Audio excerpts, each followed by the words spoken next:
What's up, everyone? Welcome back to the Victory Podcast. This week, we have on Ben Troupe.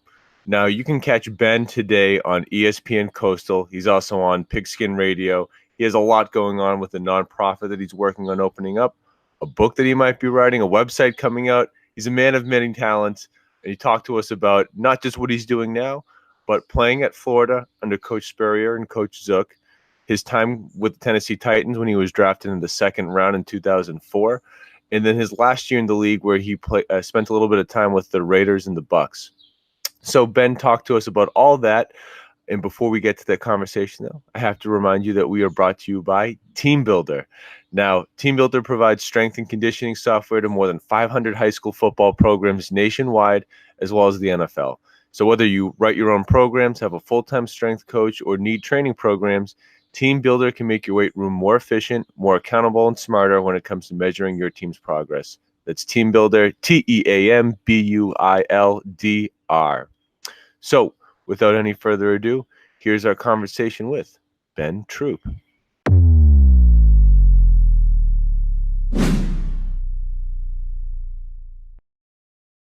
All right, Ben, thank you so much for coming on, man. How are you doing tonight? I'm doing great, man. Thanks for having me. Oh, it's more than a pleasure, and I hope you appreciate the Gator Nation shirt I have going on here. I know you're partial to the Braves hat, but, you know, when it comes to football, I'm sure you probably agree, you know, that the Gators, man, is particularly the time when you were there. You got a little taste of Spurrier, but you played with Chris Leak, a precursor to what was about to come. Before I get into those days, though, I need to ask about the very beginning and how it got going, because I was reading the Savannah Now article that had come out, I think it was in 2018, and it kind of gave me a little sneak peek behind what it was like for you. You know, it looked like you had moved in high school, and you weren't necessarily always this big name guy, but all of a sudden, please tell your story. I mean, how did you become ultimately a preseason, high school All-American? Well, I'm from Swainsboro, Georgia. I lived there until I was in the 5th grade, and my mom moved me, my brother, my sister to Augusta, Georgia, and ended up going to Wilkinson Gardens Elementary School, Murphy Middle School, Seagold Middle School, and then ultimately Butler High School. And, being a country boy, man, going to a city, because Augusta is a city, and at that time, I think it was like the second largest city in the state outside of Atlanta. And it was a culture shock. I mean, because, obviously football is my first love. I didn't even play football my freshman year because I got an older brother. And he was telling me all these horror stories about high school. And I'm like, okay, well, let me just focus on my academics, try to get this high school thing kind of figured out. Played my sophomore year on the JV team. I was a backup my junior year, and it was this guy. I don't know who he was, but he worked for the Augusta Chronicle, and he called me Georgia's best kept secret. Like he wrote an article on me, and it was one of those things, man. It's it thrust me into a situation I never thought I would be in. Because look, man, I know I ended up what I ended up doing, but I never saw myself going to no big time college because I didn't go to a high school that had Division I prospects every year. Obviously it wasn't no social media back then. The biggest thing back then was a flip phone. It wasn't its fanfare that it has now. But that article spawned, a lot of interest towards me, man. I went from getting a couple of letters here and there till when my mother was going to it's now Augusta State University. That's how we ended up in Augusta. My cousin Hope, she lived at 1832 Neptune Drive, man. I can never forget it. We was using her address. And I was getting more mail than her. Like I was thinking I'm getting a letter here, letter there. She knocked on our door one day, and she had 2 6-foot trash bags, and they was filled to the rim. And she literally told me, "You got to start using your own address, dude. You get more mail." She said the mailman don't even put it in the mailbox; he'll put it in like a box, and put it on her doorstep. So that's when I kind of realized the power of, media, the power of, guys that write in the newspaper, because I didn't know. And at the end of the day, Stephen, I'm just a football player. I never expected anything from anybody. I never thought that the world owed me something. But just from that one article, I mean, people's asking me all these different questions and what may have you. And like I say, man, I was a good student. I was a good player, but I think by having that hype train behind me, man, I didn't even know what All Americans was. To be honest, I didn't know what that stuff was, man. I didn't know about spatting your cleats, none of that. I didn't know about none of that stuff. So when I got to Florida, they talking about, man, you a prep star All American. You one of the top five tight ends in the Southeast. I'm like, what? Because at the end of the day, I just wanted to play. But no, man, I owe my head coach David Land. I owe him everything. But that guy that wrote that, it's not so much what he wrote. It's the article. Like I would want to read something that said the best kept secret. I'm like, who was he talking about? Then I saw the picture of me, and man, it was a blessing, man. I look back on it, and then even fast forward to now, me being in media, to show you how crazy it is, Savannah now is owned by the Augusta Chronicle. So when they wrote the article about me being the best kept secret in media, Augusta Chronicle picked it up because I didn't know that Augusta Chronicle owned it. So man, it's like 18 years to the day. Because I went to college in 2000. 18 years later, they writing the same article, man, but they writing about my transition. And it's a blessing, man. I pinch myself, man. I tell my friends and family all the time, man, my life is a dream, man. I just get to live it. And I can't thank both of those guys enough. That's so amazing to come full circle like that. I mean, that's so cool. But you said a couple things there. How do you transition mentally to being like, I don't even know if football is right for me, to you all of a sudden the hype train's behind you? How do you now just be like, okay, I have 2 trash bags full of Division I offers. How do I now really get my mind into gear to take this thing as far as you now think you can go with all this juice behind you? I've always been a humble kid. I've always understood, man, that it's really the people around me that's giving me the level of exposure. It's my job to not mess it up. It's my job to not be selfish. And I had really good parents, man. I grew up all kind of like just with my mom, because my dad was in and out, but my mom couldn't afford to send me to no school. But my mom moving me to Augusta gave me a level of exposure that I did not know existed. I mean, my only dream growing up was to be a Swainsboro Tiger. That's where I'm from. I'm from a little small town where the high school is the biggest thing there. It's standing room only on Friday night. So it's funny. When all that stuff started happening to me, because I was so naive and young, it's almost like that sheltered me. I wasn't this guy that walked around thinking I was this and I was that.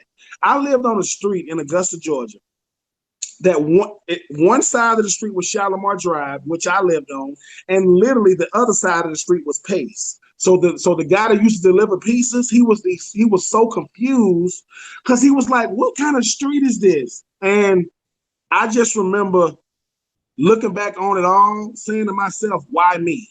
Because, like I mentioned, I won 3 games in high school. I never went to no Georgia Dome for the playoffs. My team was never preseason anything. We were the homecoming team. People want to play us homecoming because they know they're gonna beat us. But I had really, really good parents. I had a really, really good church family. I had excellent coaches that made sure that I was a great student first.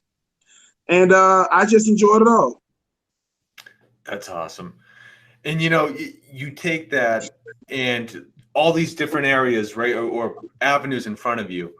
What was it about Florida? And I mean, of course, I have the shirt on, rah, Florida. But, at the end of the day, you had to choose them over everyone else. And I think I saw in that article you'd mentioned about Steve Spurrier just talking about execution. So a little bit of the pitch, but what was it about Gainesville and ultimately Coach Spurrier that led you down that path? Man, first and foremost, it wasn't easy because I got recruited, where I am in Augusta, man. I'm 45 minutes away from Columbia. Lou Holtz was the head coach of South Carolina. He's recruited. Tommy Bowden, he's recruited me at Clemson. Jim Donnan is recruiting me at Georgia. One time, it's crazy, man. One time in my high school principal's office or in the front office, I literally had Jim Donnan, Tommy Bowden, Lou Holtz in my living room. I mean, in the front office waiting for me. So Lou Holtz came to my house, and when he's pulling out the driveway, Tommy Bowden's pulling in. But as great as those coaches were, you can't touch Spurrier, man. Spurrier was back then what Nick Saban is now, what Dabo Swinney is now. And it's funny, man. You know, I'm a man of faith, man. And two things that happened that was crazy. I have a cousin named Purcell. Didn't know my family rooted for Florida or none of these teams because, like I mentioned, they don't think they got a cousin or a family member that's going to go to this school. So when he heard I was getting recruited by Florida, he literally told me, he said, if Steve Spurrier come to your house, you do not tell him no. Don't tell that man no. He asked you to come to Florida, you going to Florida. Now, mind you, I'm thinking, what is he talking about? Because like I mentioned, I'm naive. I don't know about the recruiting process. My mom was praying and she woke up one day and told me, listen, she said, the Lord showed me Gators in your future. You going to Florida. Now, mind you, the first coach to come to my house was Spurrier. He didn't say a word to me the whole conversation. This is two position coaches. And just like my cousin said, he said, Benny, you going to be with us? I said, yes, sir. And that was it. Like that was like my Steve Spurrier experience. I got to go to his house when I went on a visit, but see, man, when you look at the fact that I'm just, like I said, I'm from Swainsboro, Georgia, man. I got the greatest coaches in the world in my living room. I had to tell Lou Holtz no at South Carolina at a basketball game underneath the stadium, just me and him. I had to tell Tommy Bowden no. So if I had to tell Jim Donnan no. So it wasn't like this decision came lightly, but I just thank God that I had options, man. I'm happy that I had Florida. It's easy to pick Florida when you got Georgia, South Carolina, Clemson, UAB, North Carolina State, compared to this the only offer I got. So, and I think I know I made the right choice, man. Coach Spurrier was an incredible person, an incredible coach. And I played tight end. I ain't play quarterback. You know, he had bad attitudes in them quarterbacks, man. So me and him got along great, but my mother sealed the deal for me because, you know, I needed her blessing no matter what. My cousin prepared me for what was going to happen because my mom didn't know nothing about no recruiting either. So, I mean, my family member helped me, and my mom sealed the deal for me. That's great. But, you know, I did want to ask, though, just getting a little bit into the football side of things.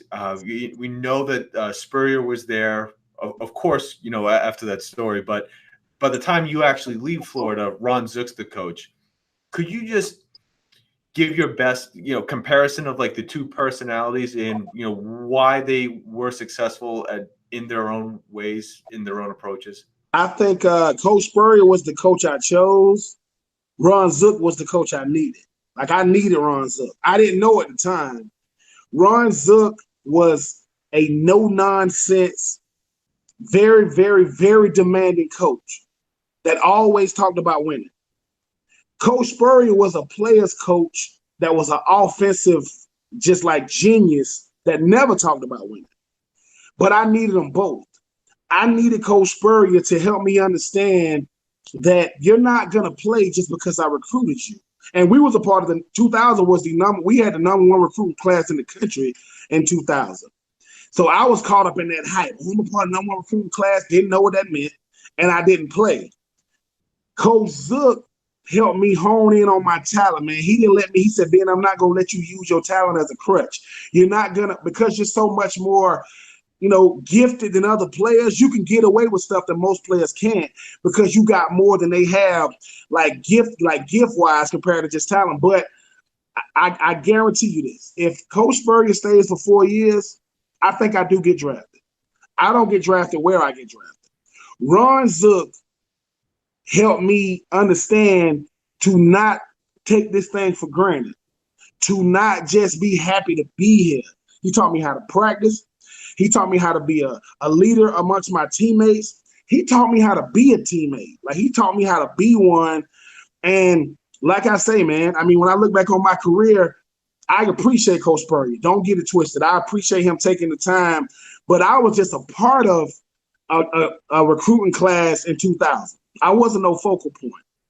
Ron Zook made me a focal point. Ron Zook made me an All-American, an All-SEC, a John Mackey Award finalist, a second-round draft pick, because he stayed on me so much. So while I could not stand him when I was a player, man, I love him to death now, man, because he made me understand what it is to be a great person in life, not just a great football player. That's awesome. I mean that before we started this, we talked about the struggle and how you come out the other side. And I mean, what you said there just says it all. So, to carry that to the next step, it seems like he's, with his fingerprints on you now, he has you ready to go to the NFL as opposed to, maybe your mindset wouldn't have been there without him. So you go to Jeff Fisher. You're on the Titans now. And the year before you're there, they're a 12-4 great team, but then Eddie George leaves. Steve McNair is a little bit older. Ultimately, he goes to the Ravens a couple years later. What was that adjustment like for you, going to now, instead of just being a bunch of 22-year-old kids, now you have grown men around you. Now you're kind of starting all over. What was that like? I mean, it was a whirlwind. I'm not going to lie, because once again, I'm the top draft pick. So now I am the focal point. We drafted 14 guys in 2004, and I was the first guy drafted. We actually had to cut a guy, Sean McHugh, tight end out of Penn State, who was our last pick in the seventh round, who ended up playing for Pittsburgh and winning the Super Bowl. But I had to transition from being a college athlete to a pro. And I thought that just because I got drafted, I was a pro. Not the case. Like, you have to learn how to do it. Coach Heimerdinger, may he rest in peace, was my offensive coordinator my rookie year, and he was like Zook, man. He was rough. And he told me, Ben, you know what? You're going to make your money, but guess what? You're going to sit right here on the sideline with me because I'm not going to put you in the game. And I didn't understand that my talent wasn't good enough to play. My draft position wasn't good enough that I'm going to play. I had to earn the trust of my coaches. I had to earn the respect of my teammates. And guys like Kevin Carter, Keith Bullock, guys like Steve McNair. But the greatest guy I had was Aaron Kenny. Aaron Kenny played tight end at Florida 5 years before I got there. He got drafted in the second round, just like me. And when I first got drafted, he's the first person I saw. You would think the guy I'm coming in to compete with wouldn't show me no type of love. Man, this dude gave me his phone number. He said, whatever you need, let me know. And he was genuine. I have no career. The same way I said that Ron Zook prepared me and I wouldn't have what I had without him, I wouldn't have had a third of what I accomplished in the NFL without Aaron Kenny, man. This man was a pro's pro. He looked at me as a teammate, not competition. And, man, he just helped groom me. I played with Kevin Mawai. I played with Eric Moles. I played with Travis Henry. I played with Pac-Man Jones and Lindale White. I played with some incredible players. But to me, Keith Bullock is the greatest linebacker I ever played. Pac-Man Jones is the most gifted special teams player I ever played with. Steve McNair is the greatest quarterback I've ever had the pleasure of playing with, and I played with Vince Young. But, man, they don't make him like Aaron Kenny, man. They don't, because he saved my career. Because, Steve, like I said, we all want it till we get it. Man, I ain't know what in the world I was doing. I was making money, but I ain't know what the world I was doing. And because of him, he showed me the way through example. He never discouraged me. And because of him, man, I made that full transition, man. And I do appreciate Jeff Fisher, those guys for drafting me, man. But drafting me don't help me become a good player, man. Players help players become good players. And I had a mentor. His name is Aaron Kenny, man. I love him to death to this day, man. He's a stand-up guy. That's unbelievable. I mean, it feels like so many times now, due to circumstances, right? Whether it's someone writing an article or, it's just like the bar gets raised and then you find a way to continue to meet that, and it keeps getting, and each time, maybe in the onset at your high school coaches, but there's always this thing that kind of helps you get along. It's, when you talk about, your mother praying and these, having these, it feels like it's just being guided for you, where you just have something come in and it gives you goosebumps. But I have to ask though, 'cause you mentioned him already, Vince Young. How does a team completely change its identity? I mean, I feel like by your third year in the league, the roster's mostly changed over. Norm Chow comes in as offensive coordinator. You completely different scheme and everything. How does the team try to reinvent that? And not why didn't the Vince Young stuff work out like everyone had hoped? Because if anyone watched him play, at Texas versus USC, I mean, one of the best college football games ever. But why or how does that team sort of change? And, why ultimately do you think that type of quarterback just hasn't ever really had the highest level of success? I think with Vince Young, he's so gifted. Like he can do anything. And I think he relies so much on his athleticism and not the scheme. Like that used to always baffle me, man. I remember back in 2006, man, going into my third year, me and a guy named Marcus White, Troy Fleming, who I got drafted with in 2004, fullback out of Tennessee. We're all at my house watching the draft like we don't even play for the Titans. Saying, come on, because, Mario Williams went number 1 to Houston. Obviously, Reggie Bush went number 2 to New Orleans. We were like, oh, come on, man. Get this guy. And when we got him, I was just like everybody else, man. I said, we got a shot. But it goes back to what I'm saying. Just because you get drafted don't make you a pro. I'm not saying, and when I say that, VY was a pro. But you got to humble yourself. You got to understand, man, that everybody around you is for your benefit. And I don't know the type of relationship him and Jeff Fisher had, man. I really don't. I know that Jeff Fisher is a USC guy. I know that Matt Leinart was in that same draft. I don't know what went on in that draft room, but I think that Vince Young, to me, he could do anything on a football field, man. I mean, and he makes it look easy. I mean, he could run, he could throw, super athletic, fast, big, strong. But I think sometimes it's just the scheme. It's like, why in the world can Nick Foles win a Super Bowl for Philly and Carson Wentz can't? Carson Wentz is 5 times the player Nick Foles is, but Nick Foles won it with a Super Bowl MVP. And I think it's the same reason why I'm talking about Vince. When you're so gifted and talented and you've always been the best, high school, college, now it's, okay, if I play within the scheme, does that mean that I'm less of an athlete? No. Does that mean that I'm not utilizing my best assets? No. But scheme wins championships. Athletes win games.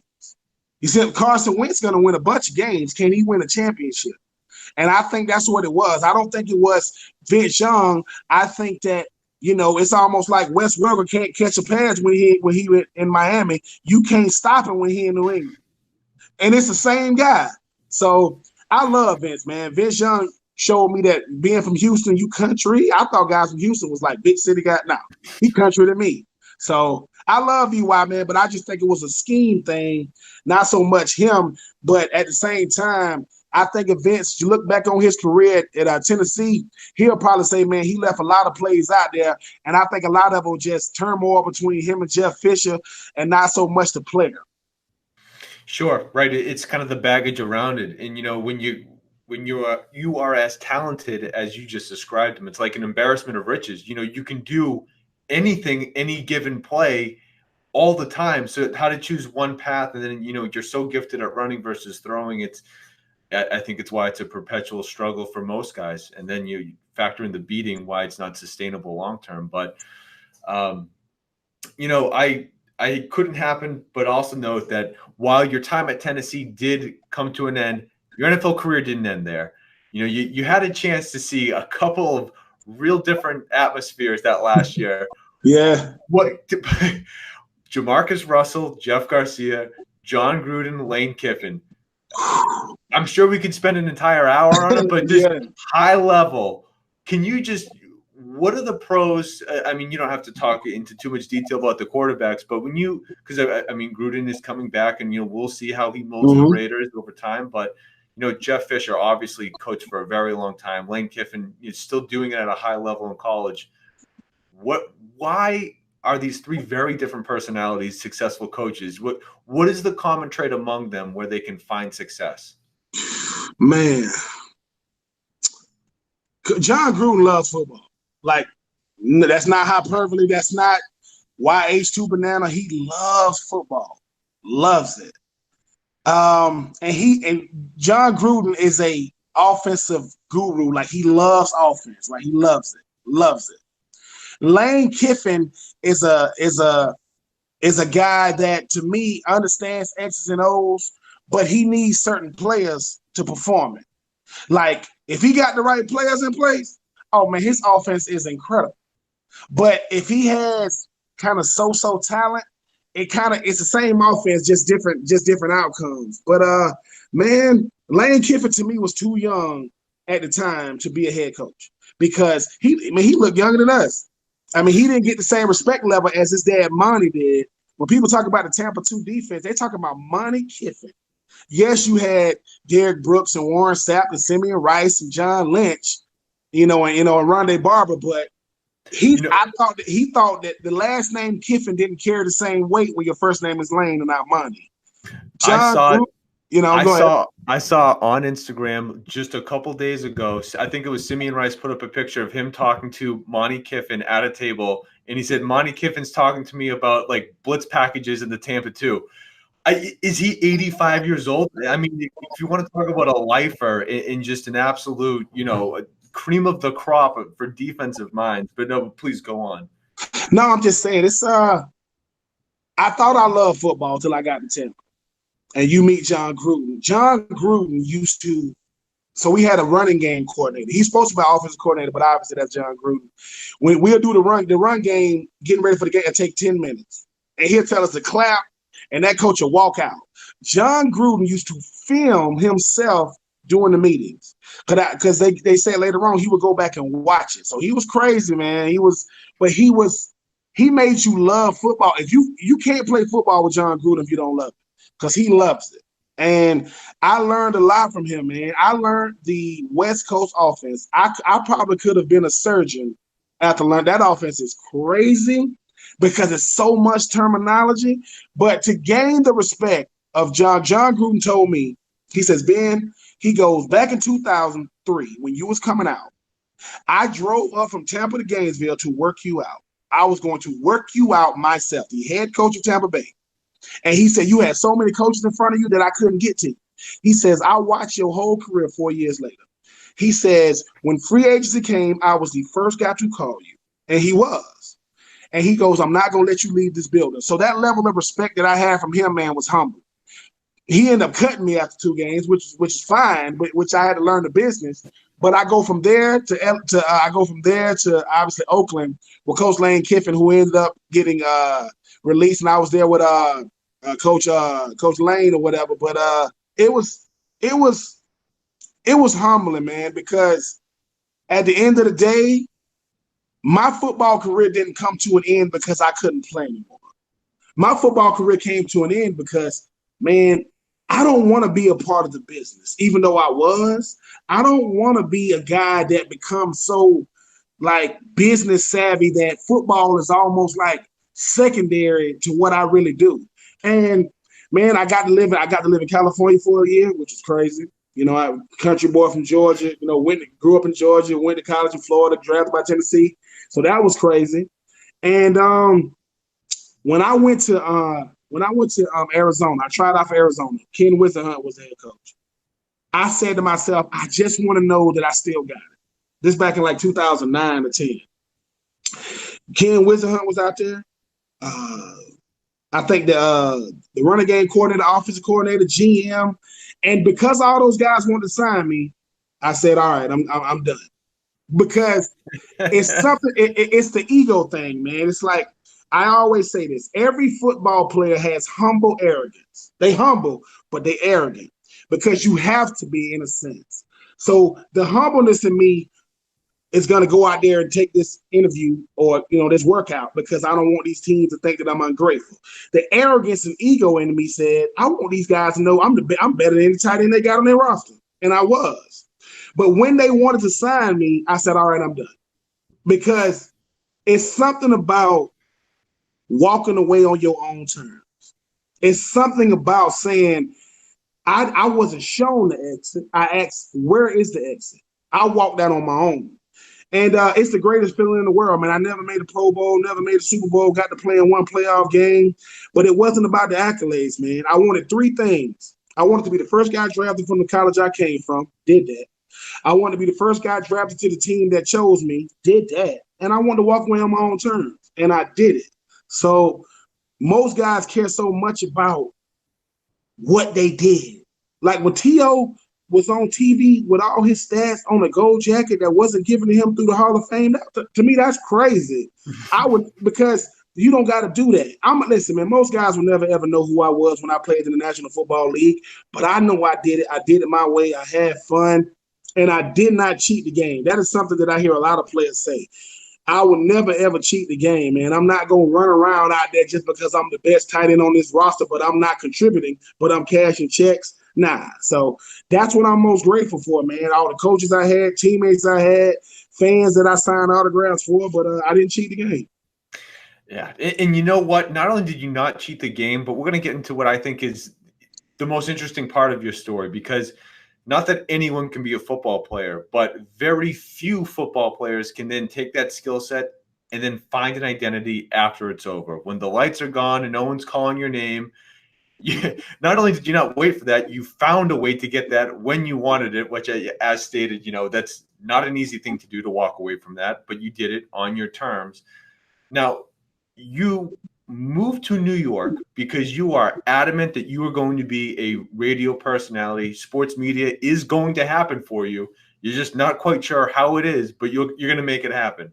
So you take your family, you move at that point. I don't know if it's across the country, just half across the country, but everything's gone now. Walk us through that decision, please. And how did you continue? I'm pretty sure you worked a full-time job in security while you're trying to find these radio gigs. Walk us through how it is that you put this together to get to where you ultimately are now. I live in West New York, New Jersey. Me and my family, and I'm trying to figure out what's next. It's that moment in between time. Like, what in the world do you do? And man, I ended up going to I went to North Dakota. My brother was working out there, and North Dakota is cold. Like, it's ridiculous. Went out there for 2 weeks. And I said, no, I can't do this. I can't be away from my family. Came back home, checked my email, Bloomingdale's. They reached out to me. Went and did an interview with them. I said, all right, I'm going to work at Bloomingdale's. I thought I was going to be that guy that stands at the front door with the suit on and kind of directs traffic, like where's the bathroom, where's the men's section. End up working, asset protection, as they call it. I'm like a store detective. I'm the guy that try to blend in. I don't know how I'm going to blend in, being 6'5", I'm still walking around. But end up working there. But BJ Bennett is a guy, best friend in the world. This guy introduced me to radio back in 2010, right? Here it is. I think it's 2012 or 13. He showed me how to mark. He showed me how, to go out there and really like show people that I want to do this, like network. Like, he showed me how to sell myself, because I came on his show and I said, hey, man, you think I could come on your show every Wednesday? He said, yeah. He made a little spike called the Troupe Talk. That's what I did. So when I'm in New York, I worked at the Bloomingdale's in Soho.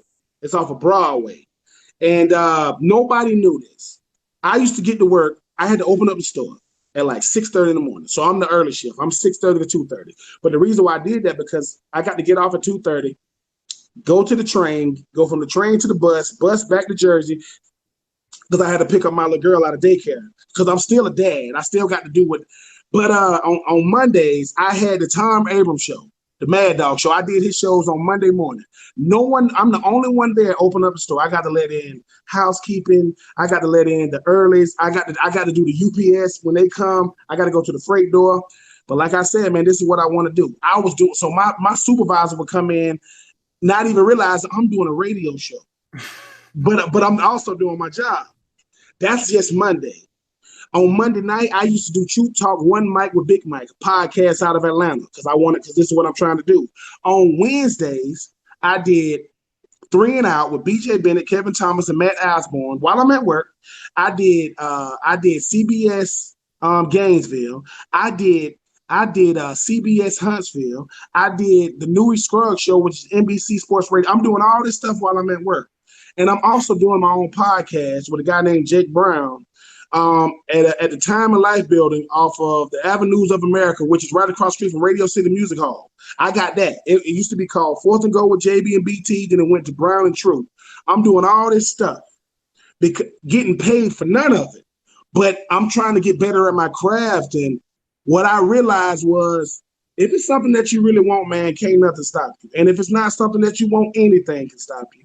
And I'm pretty sure, my family suffered sometimes because, I'm trying to do the best that I can and I'm trying to make the most of it. And it all paid off, man. I mean, I'm working that guy, BJ Ben, that I'm telling you about. That's who I work with now. The guy, Kevin Thomas. That's who. So 3 and Out went from I was going to say 3 and Out sounds familiar. Yeah. So 3 and Out went from Kevin Thomas, BJ Bennett, and Matt Osborne. Matt Osborne left. Now it's myself, Kevin Thomas, and BJ Bennett. And my life is a dream, man. Like I'm telling you, to be able to work with people that care about you as a person first and an employee second. And man, I'm just enjoying this ride, man. I always said 2 things. One of my best friends in the world, his name is Ben Hall. He played for Clemson. He played tight end. He wore number 87. I wore number 84. His last name is Hall. My last name is Troupe. He was orange and purple. I was orange and blue. He's from Welford, South Carolina. I'm from Swainsboro, Georgia. We used to always talk because he came to the Titans my second year, third year. He got cut, but he stayed with me my third year. We always talked about what we wanted to do. I always said, man, if I ever do radio, it's got to be ESPN radio, and I got to be able to be myself. I cannot compromise who I am. I called him one time to be on my show. After the interview, he yells out, man, you doing it. And I don't know what he's talking about. I said, what you talking about? He said, you told me a long time ago, it's got to be ESPN radio, and you got to be yourself.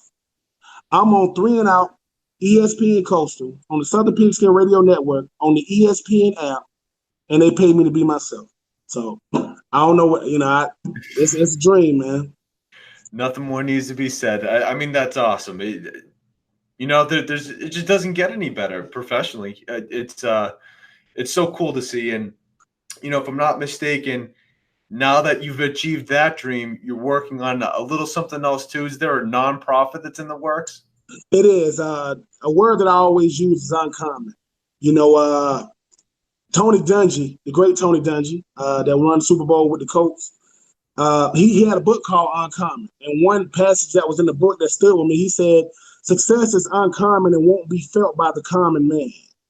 And the thing about it is I feel as though at the end of the day, man, extraordinary is what we chasing. And my nonprofit is going to be the Uncommon Crew. It's basically a mentoring program, an after-school program that shows kids, what life could be if you just, take that level of exposure and let it do what it did for me, for them. I mean, I got exposed to so much from going to Augusta, Georgia, Butler High School, going on these visits, going to college, and forget what I was doing. It's where I was at. College is engulfing the people that I met, and I want to be able to pay it forward.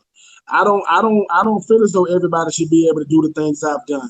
I don't feel as though everybody should get to live the life I live, but I do feel as though everybody should have the opportunity to live the life that they, sought for themselves. That's why I always say at the end of the day, man, we just ordinary people. We get to live extraordinary lives. That's why the Uncommon Crew to me is how I leave this life better than I found it. I used to always have mentors that said, being in life, you go through the learning stage, earning stage, and returning stage. I will earn based off what I've learned. Now, this is just me returning it back to the same communities, the people that did for me. And they don't owe me anything. You can't pay me for what I'm doing, but my payment comes in the fact that you just letting me do it. And it's humbling, man, to be able to know that there is something I have to give to not just the next generation, but this generation. I hope these young men and young women understand that this is what life is to me. It ain't about what you get, it's what you give.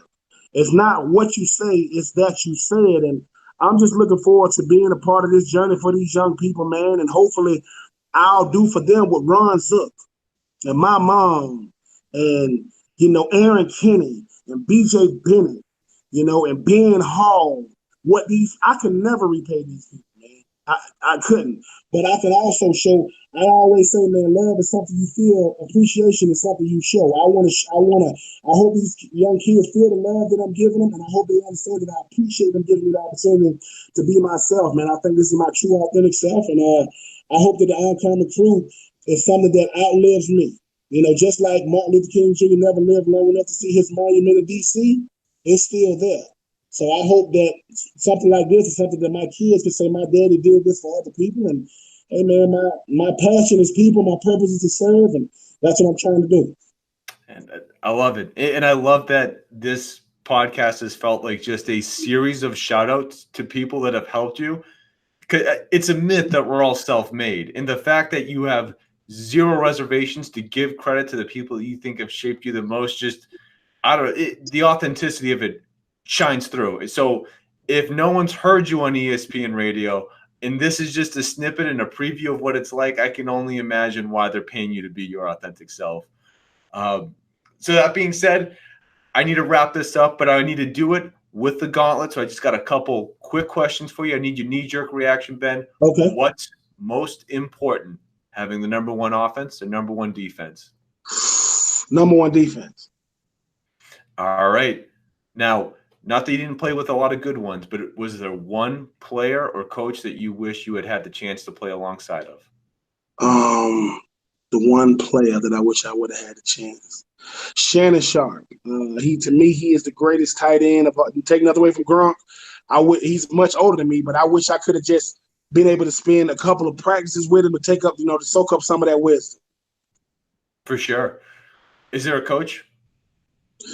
Herm Edwards. Man, I think Herm Edwards is a great coach. I mean, we played to win. I think he is I think he's a great teacher of life. I would have loved to have played under him. Hey, maybe you can go to an Arizona State practice. Maybe. Yeah, Kevin Mawai is actually on his staff. That's right. I forgot about that. Did you have a pregame ritual that you stuck to? It's crazy. When we played at home, I would get up early enough. I'm so crazy. I would get up early enough in the morning to leave the hotel and go sleep in my bed for a couple of hours to make it feel because I used to want to make it feel like I'm a fan that gets to play. Because that's how I felt. Nobody knew I would do that, man. I would wake up like 5 o'clock in the morning, get in my car, drive home, and sleep about 4 hours, and come to the game. That was a little crazy ritual of mine. Now, do you have a favorite football memory out of them all? My favorite football memory was 2003. My senior year, we played Arkansas, and they had a defensive tackle named Titus Peoples. Titus Peoples was born July 3rd, 1982 in Swainsboro, Georgia. His mom's name is Christine Peoples. I was born September 1st, 1982 in Swainsboro, Georgia. His mom is the pastor of the church that I belong to called Victory Temple. He is the longest friend that I've ever had. We are literally the same age, months apart. Growing up, we never thought we would make it, to Division I football. Now you got two boys from Swainsboro that grew up in each other's house. I used to go to this man's house and eat his mama's food out of the refrigerator. Excuse me, and I grew up with him. To be on the same field with him at the same time, knowing what we had to do to get here, it doesn't get better than that. I didn't care about winning or losing. He played the tackle, but to know that, to see him, to break the huddle and to see him, I almost was so distracted because I knew the person. And to me, that is my greatest football memory, man, because most of the time, man, you don't do the things that we've done, but to do it together, to have that moment, oh, man, don't get better than that. That's so cool. And by the way, not that it's a football memory, but just looking at your Instagram feed, I love the fact that like 15 years later, you were able to go to Nashville, cover the event in the town that you had played for. I mean, it just so many times, man. It's just your story. It's so cool. But last question for you. I wanted to ask it earlier because you had hit on it.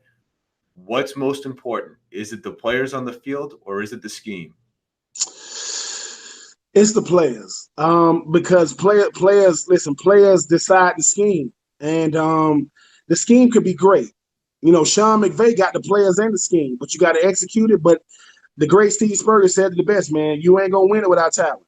I mean, I don't care how good the scheme is, and because the thing is, players dictate. The same players that Jeff Fisher could not win with, Sean McVay. Oh my God, these are the same players that he is excelling with. So, while I love the scheme, and the scheme is going to dictate, what goes on in the field, if you got players that can't execute it, it just notes on paper, man, that'll never ever get to come to life. There you have it. Well, Ben, obviously we wish you all the best on ESPN Radio, but for all of our listeners, where's the best place for them to find you? Man, they can always follow me on Twitter and Instagram at BenTroupe84. Make sure and follow me at Pigskin Radio. Make sure and listen, man. Go to the ESPN app and download. Go to the All Listen. Go to the ESPN Coastal one. We there Monday through Friday from 3 to 6. We streaming live on ESPNCoastal.com. Always, man, check out SouthernPigskin.com. We got stories on there from the SEC, ACC, SoCon, and Sun Belt. And man, I got a website coming soon, man. I don't know what I'm gonna call it yet, man, but I'm gonna put it up. But listen, man, just keep watching me, man, and understand that hopefully something about me or, inspire something in you to say, look, man, either I want what he got, what I'm saying, or I want better than what he has. So I'll just keep watching me, man. I'm going to try my best to, man, show appreciation to those people, man, that helped groom me. And I'm going to show love to the man above, man, for giving me this opportunity. Well, once you name it and it's out there, you got to let us know, because obviously we want to put it out there too. And we'll make sure that we update everyone with what the Uncommon crew are doing once they start doing some big things out there. But Ben, thank you again. I really appreciate you coming on. It's such a cool story, and anything we can do, victory's in your corner. Appreciate it, man. Thanks for having me.